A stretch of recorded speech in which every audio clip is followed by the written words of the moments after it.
Hello and welcome back to another episode of Ohio Richlands. We've got a pallet of honey here, not quite full enough to take down with us though. We do need to go and check the production area. And the barley I think will be ready tomorrow. I thought it would be ready today as it's the 1st of June, but I think it's going to be the 2nd until it is ready. But we do have 10 Angus cows that we need to sell. So we're going to do that first. Oh, they're at the top. That's perfect. So $31,250 in the bank. A nice start to the day. We have looked at a potential place for the cow barn. We did look here for a start, but it's going to stick out too far into the field to make it work. And it's taken away extra field that we need for crops like the barley for the chickens. I know the episode has the series itself hasn't got long to go, but we want to try and maximize our yields where we can. And looking on the map, we can take a look here just now. We've been looking at field 18 here, which is $487,000. So it isn't cheap. However, there is a crop in just now which is corn, which would boost the corn we already have, which is good. I'm not sure when it's ready to harvest. It's probably going to be a while away. Let's just double check here. Corn, yeah, so it's not ready until October. So we would have a crop already in it. However, this land comes with all of this woodland up to this road here. So in theory, we can cut some trees down, make some decent money back from the trees. It's not going to be enough to get the cow barn, I know that, because once we buy this whole plot, it's going to leave us with about 170,000 now that we've sold the Angus cows. So it's going to be just under $200,000, and the cow barn's obviously $500,000, just over $500,000. We could make that back doing all the contracts we could think of, but we don't want to do that. We want to stick to fertilising only now, because doing harvesting contracts takes up a lot of time to actually make the content as well. But we could certainly, we're going to leave the trees around the edges just to keep it conspicuous, so to speak. But we could definitely put a cow barn in there. We could potentially put a fabric factory in here as well, and obviously just the wool from these sheep pens can go straight into that one to keep it going. And then obviously when we're up feeding the sheep, doing any kind of work up around the grapevine here or our grapevines along here, we can put wool into there and take fabric down to the main production area as well. So it kind of works out that way. That also means that the tailor shops aren't running out. We don't have to keep stopping them and starting them, because I think we're going to be left with less pallets. That by the time it comes around to next April, we're going to have less pallets than we have done up till now, because we've always lost every month. That's the plan, but it's getting the money. Buying the field's no problem just now. We'll be left with just under $200,000, but it's putting the cow barn in and getting it finished, getting the cows in and getting them up to 27 months by the time we finish these series, because that is the whole plan. Obviously there's no point in putting it in if we don't have that. The productions, we've, again, 760 litres of close there, and here 760, oh, it's identical. Oh well. The cereal factory, we did put honey in this morning, sorry.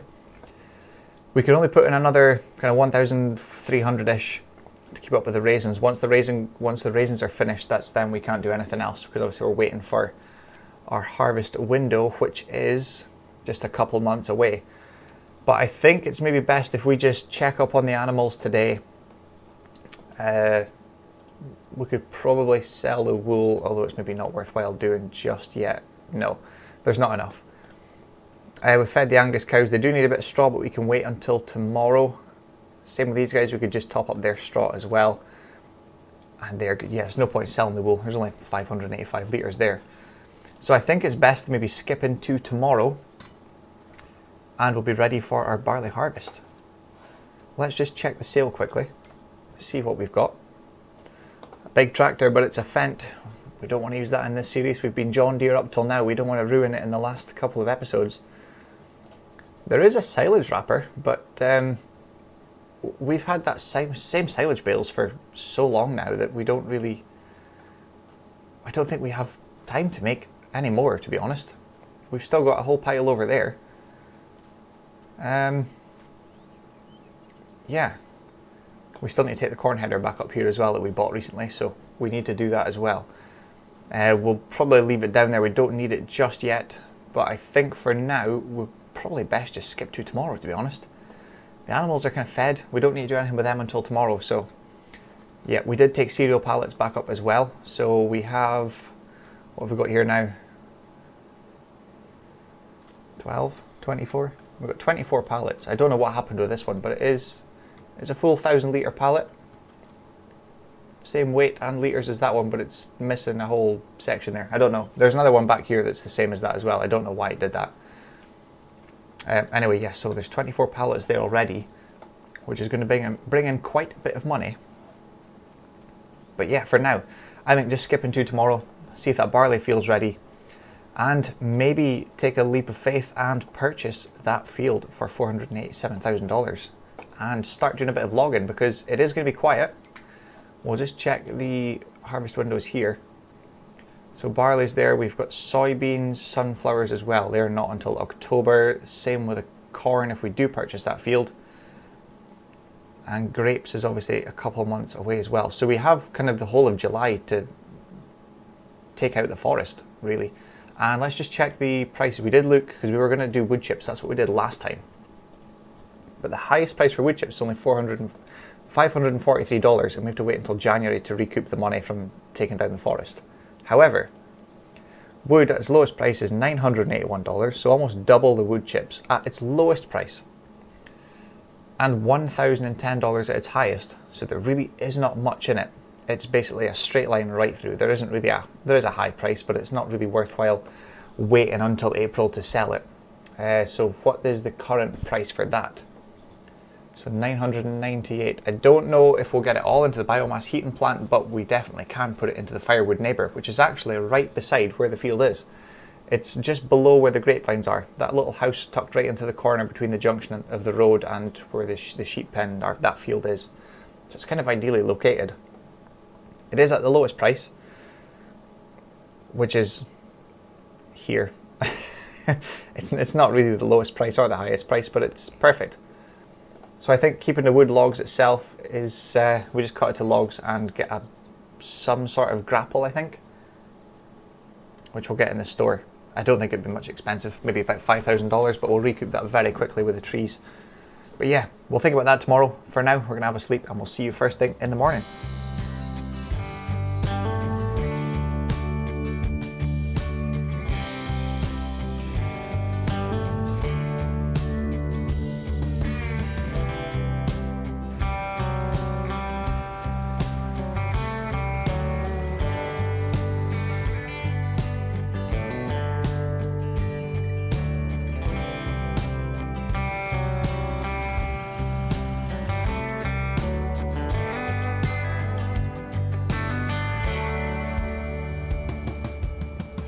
Well, that's our barley harvest finished off now, and it's all into our grain bin. We do have, since it's the 1st of July now, because that's when it started to be ready, we have 10 Angus cows that we need to sell, which is that one's there. So another $31,250 into the bank. So we're now sitting with $757,390. We did spend a bit of money. We sold 20 dairy cows at the start of last month. We got $29,166 for that. We did actually lose a bit of extra money because we left it till the month later. There wasn't much in it, but we did lose a little bit. We also spent $10,000 on these 2 containers. My idea for this was, we keep having to sell croquettes at whatever price they are when they come out. So this is my idea of cold storage. So they were $5,000 each. But if we take a quick look, where's our selling prices there? In here, so just now they're 5,600, which is kind of the lowest price. We're just kind of, not quite the lowest price yet, but we're pretty much there. There is almost $2,000 in difference between the lowest and highest price. So if we kept them all till January and sold them, we'd be getting $2,000 per pallet and a bit, because they're 700 litres a pallet. On average, 700 litres, $2,000 extra to sell in January. So we'd only need a few pallets to recoup the money selling at full price to pay for both of these containers, which is very easily doable because we've already got 9 of them. So that is the idea for that. So they were $10,000. We also sold 75 bales, which we got from our barley field. So the 75 bales of straw we sold for $24,838. And we've also just sold 53,618 litres of eggs. And that got us $65,646. So quite a bit of money from the eggs because we haven't sold it in a while. We've just been kind of storing them up. And we will need to move honey pallets. In fact, it doesn't even matter about that now because we've run out of raisins, so there's nothing we can do with that yet. The only thing we need to do is turn around that field ready for seeding again. And I think we're just going to buy that field, field 18, which is $487,000.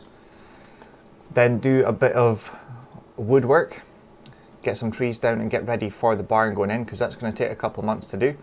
And that should hopefully get us a barn by the end of the year or the start of next year, definitely, because we're going to have all of the cereal. And when's the best price for cereal, actually? I was looking at it earlier. There. So February as well. So if we hang on to February, what is it just now currently? 2,200. So yeah, we're again the lowest price just now for them and croquettes. So if we wait till February, January to sell croquettes, February for cereal, we can store them in there, that's fine. We did take up a couple pallets the other day, but now the production has stopped. We've ran out of raisins from the grape factory. We have, I think, 5 pallets sitting there just now. So we'll take them up here to store until we can get more grapes processed, which is going to be in a couple months' time. But for now, I think it's best if we go and buy that field and start work on the forestry side of stuff. So we'll go and buy that field, and we'll take the Jeep up there, and in fact, no, we need to get a tractor up there. We'll get the 7R, we'll head up there because we need to get a stump grinder and a little trailer of some sort to take logs. So we'll go and do that, and we'll see you in a minute.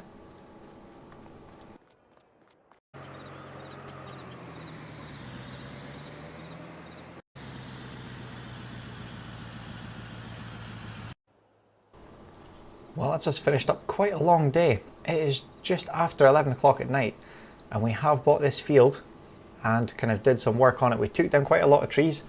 We made a new purchase as well. So we bought this, which is a firewood processor. This should make us back a good chunk of money.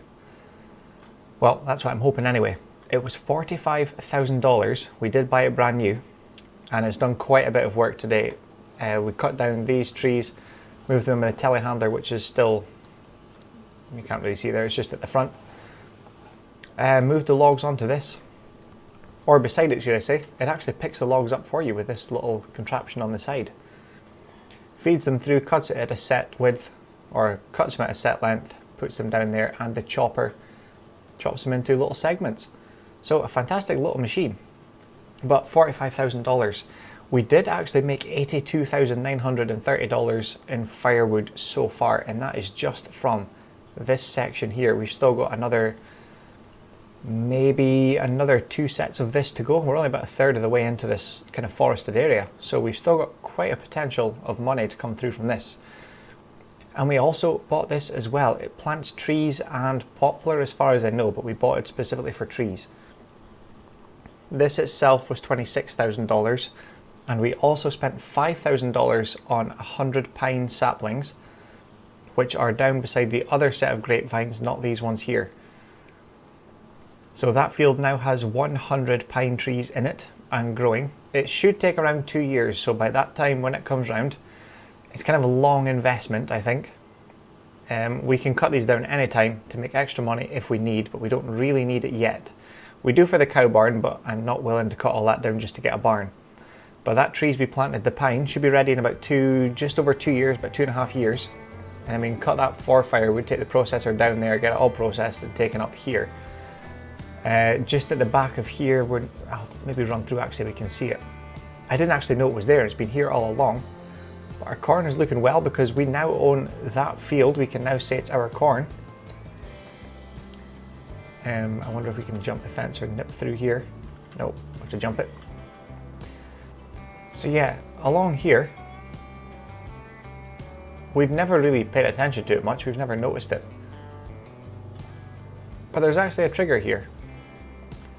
And this is for firewood. And we've never noticed it, and it's been right beside us the whole time. So yeah, this is where we take all the firewood to sell. It is slightly higher price than the normal log price because it's split into, you know, ready to use firewood, which is kind of ideal. We're getting a little bit of extra money for that. So hopefully that pays us back what we've spent on, well, we've been paid back already, to be honest. Even with the cost of the trees, the processor, this new planter, we've still made a bit of extra money today from that. But everything is done for today. We did the barley harvest in our field. We baled up the straw. We sold all the straw as well, which I think we mentioned earlier on. If we didn't, it was $24,838 for that. There's a telehandler there. We did rent out a trailer. I didn't actually get the price for the trailer. I completely forgot to get that. But it was a little trailer for a gooseneck hitch like this one. And that's stored, we kind of put straight in from the firewood processor. We loaded it into that trailer and then took the trailer around and sold the whole lot. Not in one go, it got quite laggy and we had to sell kind of several trailer loads and not fill it right up. But for now, we are going to head home and get some rest because it's been a long day for us. But I hope you enjoyed this, something a little bit different this time. I know it was a rather quick-paced episode, but we are trying to get the series kind of wrapped up and finished in time for FS25. But I hope you enjoyed this one. Thank you very much for watching, and we'll see you in the next one.